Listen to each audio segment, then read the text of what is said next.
es el lema de este año. Eso es todo. Vamos a escuchar las excelentes disertaciones que tenemos para reflexionar. Gracias. Muchas gracias, doctora de Bianchetti. Seguidamente hará uso de la palabra el doctor Jorge Bompadre con el tema «El animal es un bien jurídico protegido penal». El doctor Bompadre es profesor titular de Derecho Penal II, ha sido vicedecano de nuestra facultad, es autor de numerosos libros y artículos de revista de la especialidad con arbitraje. Además, es director de la revista de la Facultad de Derecho y Ciencias Sociales y Políticas de la UNE, entre otras relevantes actividades de su extenso currículum. Doctor. Bueno, muchas gracias. Buenas tardes a todos. Antes que nada, por supuesto, mi agradecimiento a la profesora Alba de Bianchetti, que me ha invitado a acompañarla en esta jornada académica, organizada precisamente por su cátedra de Derecho Agrario y Ambiental, bueno, de nuestra queridísima Facultad de Derecho, ¿no?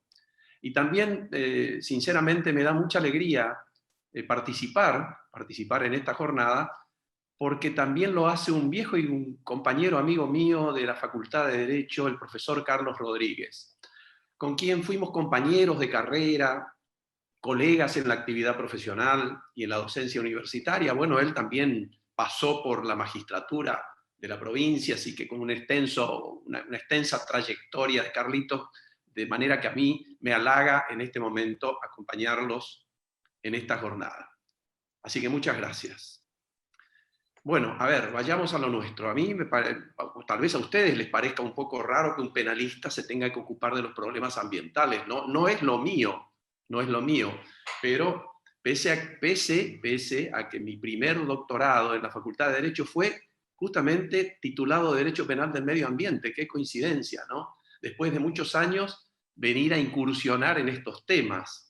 Ahora, cuando la profesora de Bianchetti me preguntó sobre qué tema hablaría en esta jornada, que es tan especial porque, bueno, se conmemora, ¿no?, unos días después, el 5 de junio, que es el Día Mundial del Ambiente, como bien lo explicaron el señor decano y la profesora de Bianchetti hace un ratito, yo le respondí, mira, voy a hablar de los animales, digamos. Es decir, los animales que conforman, es uno de los recursos naturales que tenemos, pero los animales desde la perspectiva del derecho penal, no ambiental, sino del derecho penal. Es decir, si los animales, que nos preguntemos, ¿no?, si conforman o debieran conformar un bien jurídico digno de protección penal. De manera que voy a reflexionar muy brevemente, muy abuelo de pájaro, por los tiempos que tenemos, voy a hablar sobre los animales desde la perspectiva del derecho penal. Y seguramente a esa pregunta inicial, seguramente muchos de ustedes tendrán una respuesta afirmativa y van a decir sí, los animales son un bien o un interés que merece protección jurídica. Y sí, seguramente es así. Muchos lo piensan. Otros tenemos nuestras dudas en estos momentos. Pero tengan presente que para que una cosa o un bien material o inmaterial, para que esa cosa sea un bien jurídico penal, debe tener protección penal, ya sea mediante una figura descrita en el Código Penal o en una ley complementaria. Y para que esa cosa o ese bien lleguen a ese punto, es decir, para que se conformen como un bien o se configuren como un bien jurídico penal, tienen que pasar por un proceso necesario de reflexión, de análisis discursivo, digamos, de crítica argumental, de planificación, de implementación, etc. Es decir, un proceso que conocemos como política criminal. ¿Y por qué? Así como hay diversas o múltiples clases de políticas en todos los sectores del Estado, la política económica, la salud pública, el transporte, la educación y la política ambiental, el Estado también tiene a su cargo, a través del Congreso de la Nación, lo que conocemos, les decía, como política criminal, que yo la entiendo como, o la conceptualizo, como un procedimiento de gestión para implementar una legislación penal técnicamente eficiente para enfrentar con cierta dosis de éxito el problema social de la criminalidad, mejorando el sistema de justicia y brindando un mejor servicio a los ciudadanos. Eso es para mí la política criminal. Y el legislador, en su tarea, en esa enorme tarea que tiene como uno de los poderes del Estado, y más en estas cuestiones, tiene que evaluar si esa cosa o ese bien al que nos venimos refiriendo tienen o no importancia social y sobre el cual la sociedad demanda urgentemente una protección, una tutela normativa. Y en esa evaluación, en esa ponderación que hace el legislador, debe someterla a este proceso que acabo de mencionar, ese proceso de análisis riguroso, a fin de determinar con absoluta precisión si esa cosa o ese bien merecen o no la atención del derecho penal. Porque puede ser que esa cosa ya tenga una atención de otras disciplinas jurídicas, por ejemplo, el derecho civil, el derecho administrativo o propiamente el derecho ambiental. Pero el problema que tenemos nosotros es verificar con absoluta precisión si esa cosa o ese bien merecen la atención del derecho penal. Y esto es algo muy difícil de, digamos, de ubicarnos en la Argentina. Ustedes seguramente estarán suponiendo que esto que yo estoy señalando no ha sucedido en Argentina. Es decir, no ha habido una aproximación del derecho penal al derecho ambiental. No lo ha habido y no lo hay hasta ahora. Salvo algunas leyes, bueno, algunas que son propiamente ambientales, como esta que se acaba de hoy, el mensaje del presidente de la Nación, la Ley de Educación Ambiental, la Ley General del Ambiente, etc. Pero no tienen nada que ver con el derecho penal. El derecho penal tiene sus propias estructuras normativas. No necesita de las otras disciplinas. Pero hay que hacer la salvedad que en la Argentina están en vigencia 3 leyes, ¿no es cierto?, que tienen relación con estas cosas que estoy señalando y que voy a ir reflexionando más adelante. La ley 14.346 de maltrato animal, la ley 22.421 de conservación de la fauna silvestre y la ley 27.330 de carreras de perros. Esas son las 3 leyes que tenemos en vigencia que tienen una relación con los animales, domésticos, domesticados, salvajes, cautivos, etc., como vamos a ver enseguida. Yo he sido un crítico y sigo siéndolo muy fuerte de estas leyes. He publicado recientemente, el decano lo mencionó tangencialmente, un libro sobre los derechos de los animales y el derecho penal, ¿no es cierto?, donde hago un análisis de todas estas leyes y hago una reflexión para las generaciones que vienen, que son las que importan en este momento. Pero también las de generaciones presentes, las que estamos viviendo nosotros. Es decir, que si bien es cierto que desde el punto de vista ambiental en la Argentina existe, les decía recién, una ley general del ambiente, esto es verdad, es cierto, pero esto no quiere decir que en la realidad esa política ambiental meramente normativa tenga o haya tenido alguna eficacia, lo dirán los ambientalistas, pero muchas cosas están a la vista, en el mejoramiento y tutela del ambiente y los recursos naturales. Y dentro de los recursos naturales, obviamente, pongo un paréntesis a los animales. Al menos, ¿no es cierto?, esto que vengo diciendo, con la cobertura que se ha brindado a otros bienes jurídicos también importantes, como son, por ejemplo, las cosas que son de pertenencia de las personas y que conforman su propiedad o su patrimonio. Yo les voy a dar un ejemplo, para ver si se me entiende y si soy un poco más claro. Que a alguno de ustedes o a alguien se le ocurra, por ejemplo, robarle al vecino un par de zapatillas. Fíjese el ejemplo este, ¿no? Seguramente cometerán un delito contra la propiedad de ese vecino, de ese señor.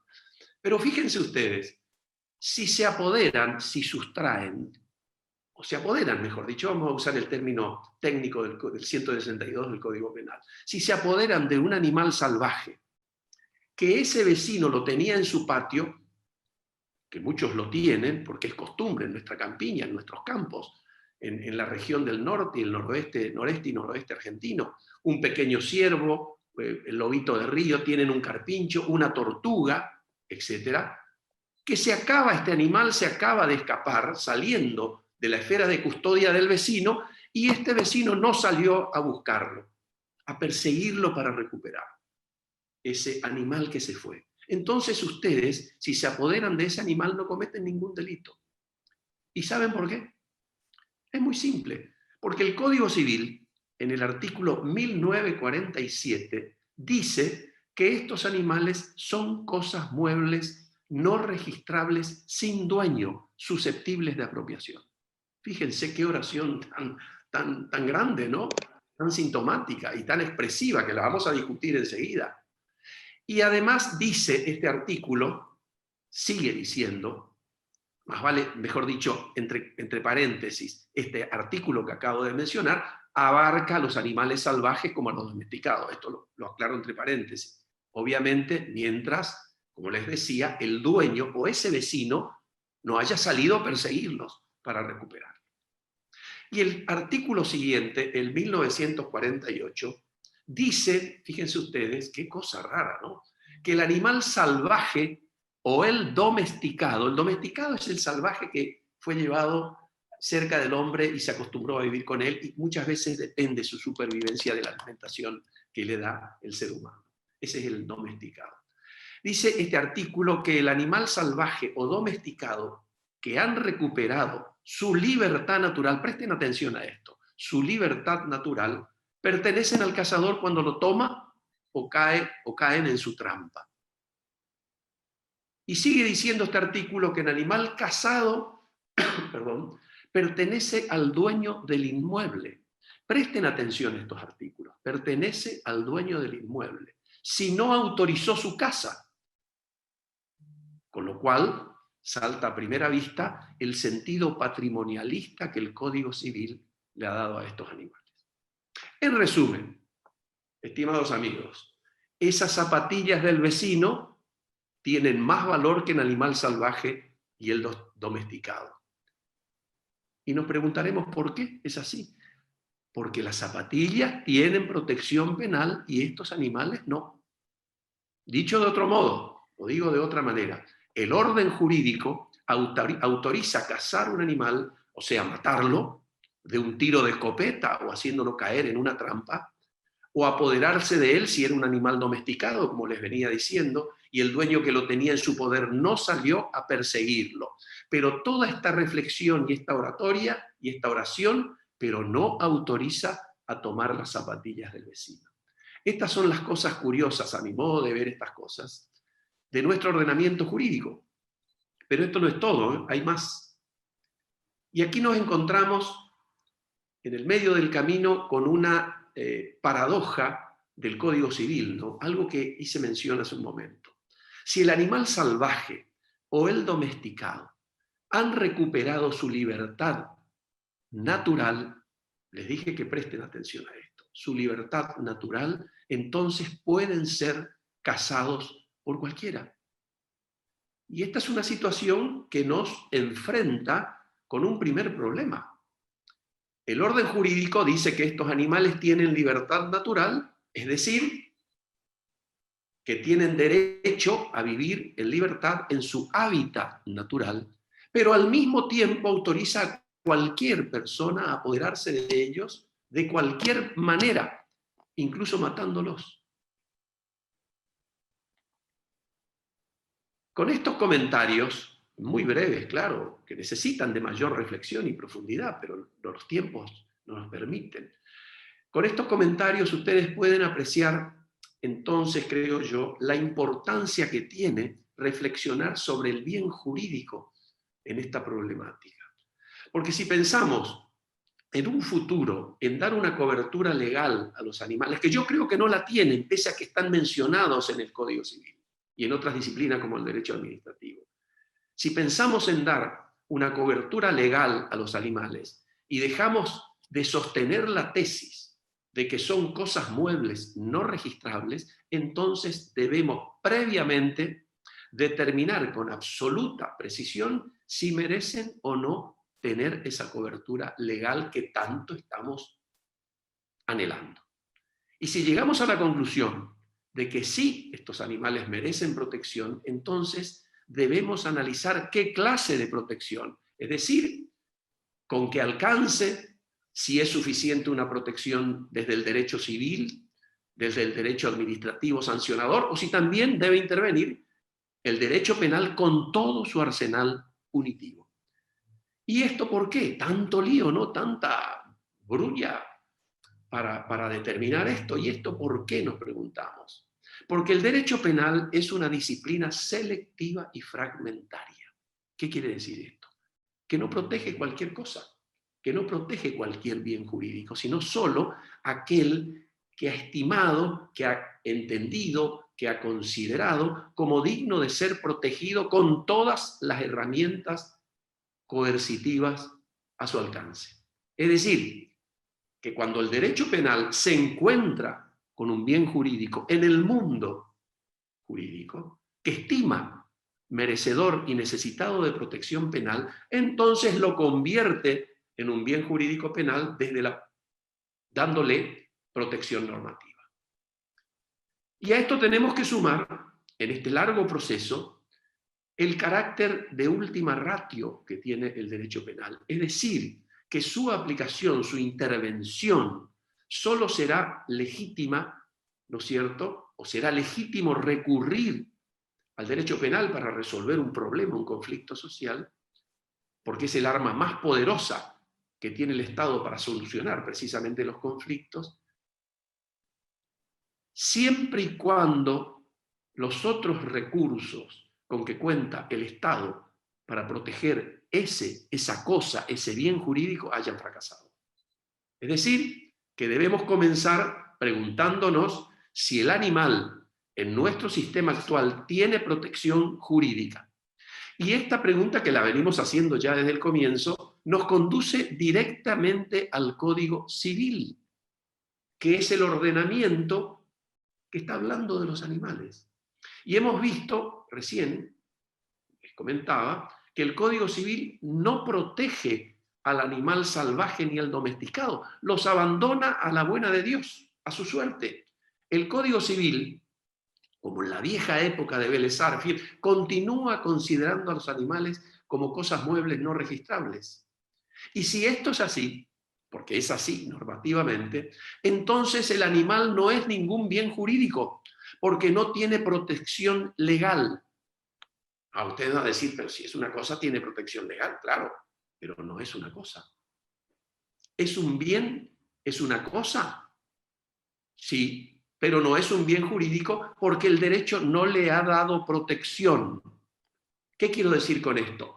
Lo reconoce como cosa, es decir, como algo que existe, pero no le brinda cobertura jurídica por lo que es el animal en sí mismo, sino por ser parte de un medio natural que debe ser protegido. ¿Por qué y para qué? Para beneficio del ser humano y de las generaciones futuras. Siempre una visión antropocéntrica de toda esta problemática. Y tenemos que tratar de salir de ahí. Tenemos que salir de esta visión antropocéntrica y empezar a discurrir por la otra, la visión ecocéntrica, que es la que mira al animal, sin dejar de observar, ¿no es cierto?, la presencia del ser humano. Por eso insisto en que el animal, de acuerdo a nuestro ordenamiento en vigencia, no es ningún bien jurídico que se diferencie de las cosas, o bienes del titular o propietario, o en síntesis del cazador. Entonces, mal podemos pensar en una protección penal si aún el Código Civil no se ha ocupado de brindarles la protección jurídica que vengo señalando. Es decir, creando un nuevo estatus jurídico por el que sean considerados sujetos de derecho, es decir, portadores de derechos. Y fíjense ustedes que lo más curioso de todo esto es que al mismo tiempo de no darle cobertura jurídica, el propio Código Civil, y en esto insisto, dice que los animales tienen libertad natural. Con lo cual se nos presenta, a mi juicio, una notoria contradicción que tenemos que resolverla. Tenemos que ver de qué se trata. Al menos desde mi punto de vista, si no estoy tan errado, ciertamente, las cosas muebles no pueden tener libertad natural, porque son cosas, no son seres vivos. Solo los seres vivos pueden tener libertad natural. Y los animales no pueden ser ni naturalísticamente, ni ontológicamente, ni jurídicamente cosas y seres vivos al mismo tiempo.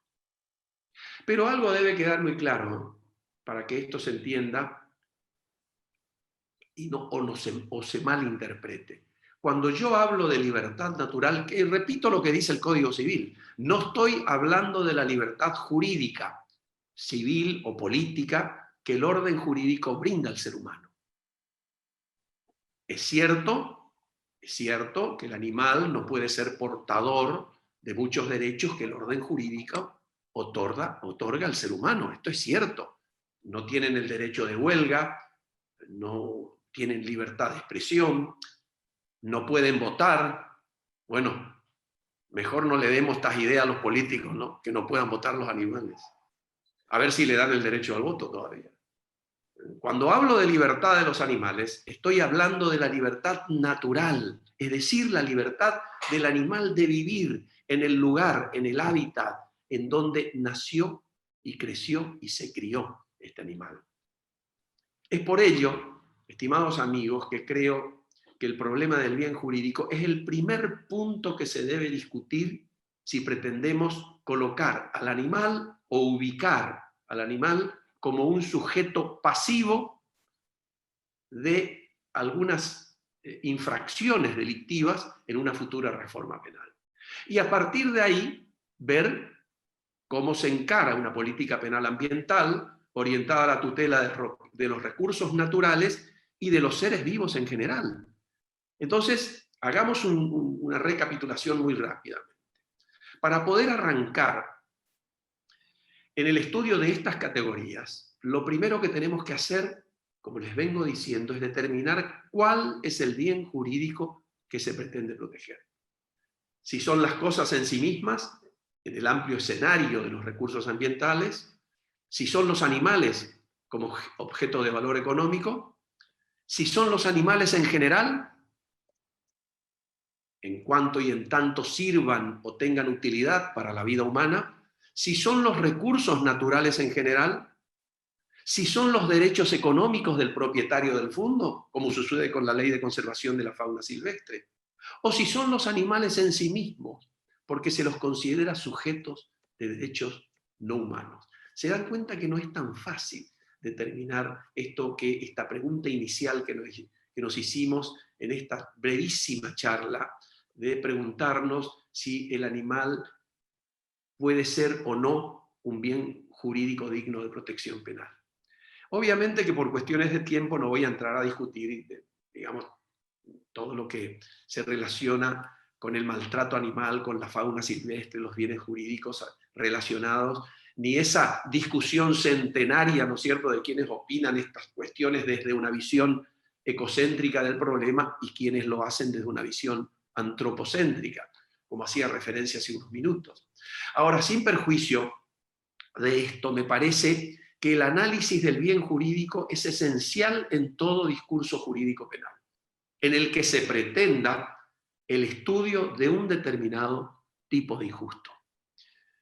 El bien jurídico es un presupuesto básico, no solo para la legitimidad del sistema penal, sino también para garantizar de algún modo la convivencia en sociedad. Eso es, en definitiva, el último fin que tienen las normas penales. El concepto de bien jurídico, que sabemos, ustedes saben que ha surgido de la, digamos así, de la profundización de la idea de antijuricidad material frente a la mera antijuricidad formal propia del positivismo jurídico, se ha configurado últimamente como un instrumento, ¿no es cierto?, técnico jurídico de gran importancia en la determinación, digamos, penal de los presupuestos esenciales para la convivencia social.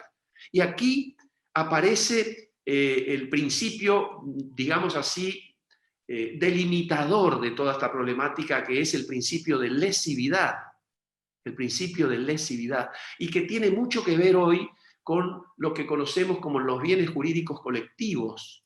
Es decir, aquellos bienes universales, supraindividuales, difusos, que en alguna medida o en gran medida son la consecuencia de esta nueva sociedad de riesgo, ¿no es cierto?, generadora de nuevas fuentes de peligro y de nuevas formas de criminalidad, entre ellas precisamente la criminalidad ambiental, que en la Argentina no se le ha dado importancia hasta hoy desde hace mucho tiempo. Y es precisamente en este mundillo, digamos así, de los bienes jurídicos colectivos o universales, donde, fíjense ustedes la paradoja, ¿no?, donde el bien jurídico pierde un poco esa dosis importante en su misión de principio limitador del poder punitivo del Estado. El bien jurídico presupone e implica en sí mismo un límite al ius poniendi estatal, lo cual no quiere significar, desde luego, que su análisis, desde esta perspectiva, insisto, del bien jurídico colectivo, no sea principal en todo discurso jurídico mediante el que se pretenda la construcción de un injusto penal. Para empezar a hablar de los animales y hablar de las cuestiones ambientales, no tenemos que meter, si se les permite esta expresión no muy académica, en el mundo de los bienes jurídicos colectivos. No me voy a detener a explicar esto porque es muy largo, ¿no es cierto? Pero sí decir que el derecho penal no solamente es un conjunto normativo que tiene como misión principal la protección de un bien jurídico, pero también es un sistema de control social en la protección de los valores fundamentales del orden social. Es decir, yo me acuerdo cuando estudiaba en la Universidad de Sevilla, mi maestro en aquel momento y hasta hoy, el profesor don Miguel Ponaino Navarrete, él siempre solía decir en las clases que le tocaba desarrollar la problemática del bien jurídico, él decía algo que a mí me quedó grabado, dijo una oración una vez y después lo puso en un libro muy interesante. Él decía, fíjense ustedes esto, ¿no?, destacar el valor del bien jurídico en el derecho penal constituye una tarea obvia, pero en todo caso ineludible. ¿Se dan cuenta la importancia y la precisión que tiene esa reflexión?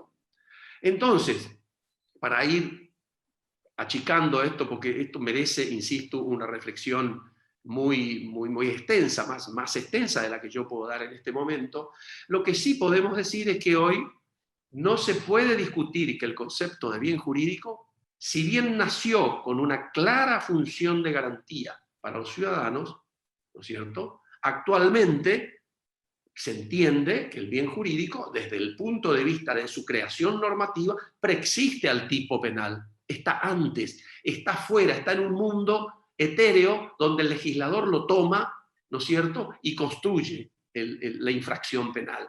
Pero el bien jurídico está antes, está fuera del mundo normativo, hasta que se introduce al mundo normativo a través de la actividad del legislador que construye el derecho penal.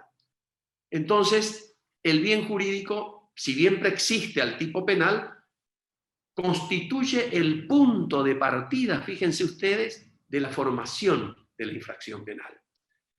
Y el análisis, como les decía, de esta problemática de determinar el bien jurídico en toda idea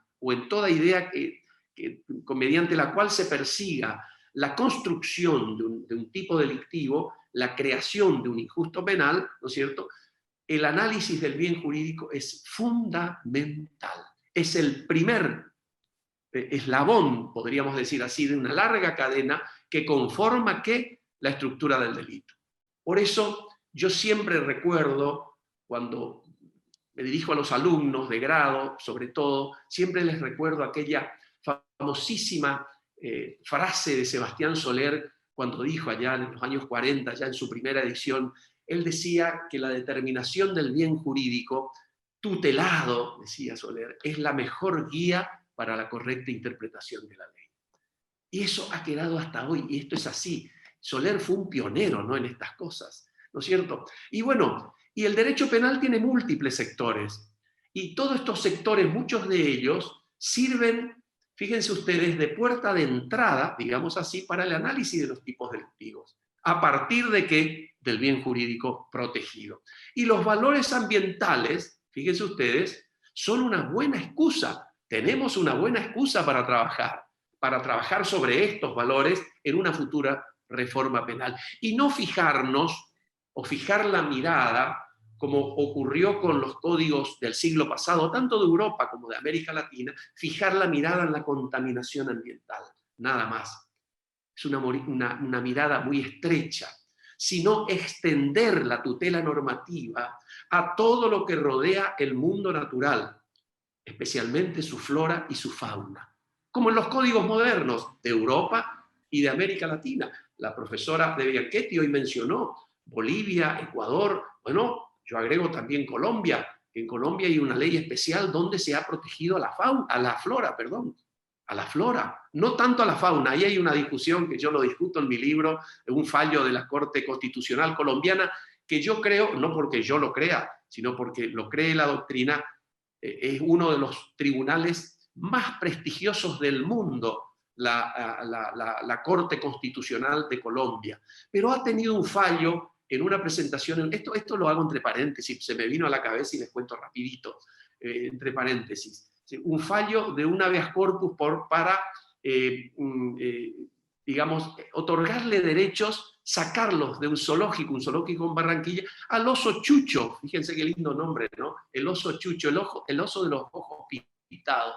Después les cuento la historia en otro momento si tenemos una nueva oportunidad. Pero es muy linda, pero el fallo de la Corte, de la Corte sí, constitucional, es equivocado.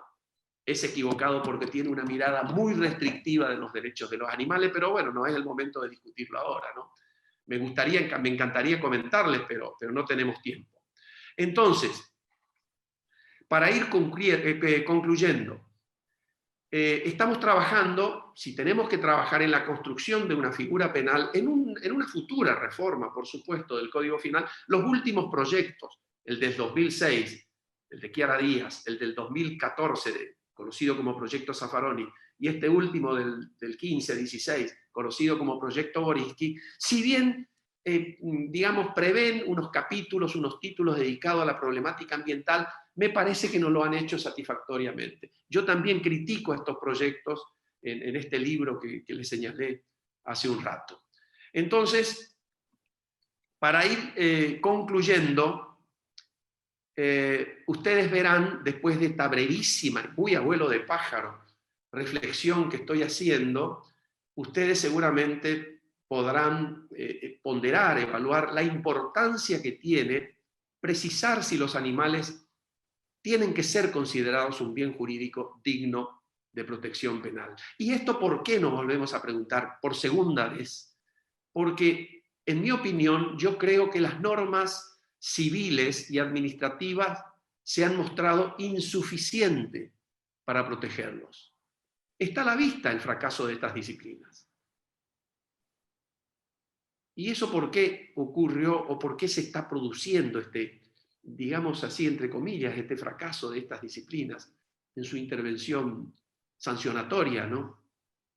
Porque no han tenido en cuenta, ni antes ni ahora, un aspecto, un factor, un elemento, por llamarlo de algún modo, muy importante cuando tenemos que fijar la mirada en un animal. Que cuando estamos hablando del animal, estamos hablando no de una cosa, sino de un ser sintiente. Es decir, un ser vivo que siente, que sufre, que tiene conciencia, y yo le diría hasta alegría, porque yo lo veo a mi perro que cuando me ve, me mueve la cola. Es decir, la declaración de Cambridge probó que tienen conciencia. Bueno, yo mirando a mi perro pruebo que tiene alegrías, y que tienen también algo que hasta ahora no se le da la importancia que tiene, desde el punto de vista jurídico. Como dice el Código Civil, tienen libertad natural.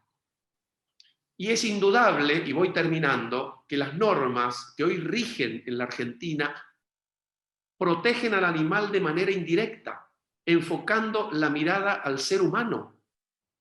Y un buen ejemplo es la ley de maltrato animal, esta que señalé, la 14.346. En esta ley no se castigan las conductas por lo que el animal es en sí mismo, como un ser sintiente. ¿Saben por qué? Porque se castigan o se han, digamos, tipificado estas conductas porque el maltrato animal es un problema para la sociedad que rechaza este tipo de conducta con los animales. Porque para la sociedad son conductas inmorales, con un plus de lesividad que debe ser objeto de castigo. Pero siempre la mirada está dirigida al ser humano. Y si, sin perjuicio de esto, si tendríamos que decir algo positivo de esta ley de maltrato animal, yo diría que consideran animal, y esto sí es un avance, fíjense, del año 40 y pico, ¿no? Es un avance. Considera al animal víctima de los malos tratos. Circunstancia o situación o papel o rol que permite inferir, nos permite inferir a nosotros que el animal para esta ley no es una cosa, fíjense qué cosa ha hecho, que se protege en interés de la sociedad. Lo mismo se puede decir de la ley de conservación de la fauna silvestre. Y lo mismo también, fíjense ustedes, y aquí ya voy terminando, ya termino en un segundo, esto también surge, lo que acabo de mencionar recién, estas leyes, ese defecto, ¿no es cierto?, ese déficit de estas leyes, también surge del artículo 41 de la Constitución Nacional. No me miren con cara rara, ¿no? El cual, este artículo, desde una mirada antropocéntrica, dice que hay que proteger el ambiente para todos los habitantes y para las generaciones. Nosotros compartimos absolutamente para los habitantes y las generaciones futuras, seres humanos. Pero nos preguntamos, ¿y los animales? Y bueno, los animales, queridos amigos, siguen en peligro normativo de extinción. Muchas gracias.